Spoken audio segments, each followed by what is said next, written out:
She's right. I won't be. So I brought this for you. From the Earth to the Moon. It's about a group of adventurers who build a cannon that shoots them to the moon. Is that even possible? Well, it's a story. I suppose anything's possible in stories.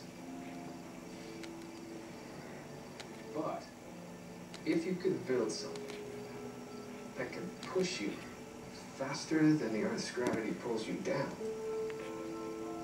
you could go faster, faster, and faster until you reach escape velocity. And then the moon, that's just the beginning of your journey. That could work? Theoretically. Maybe not in my lifetime, but quite possibly in yours.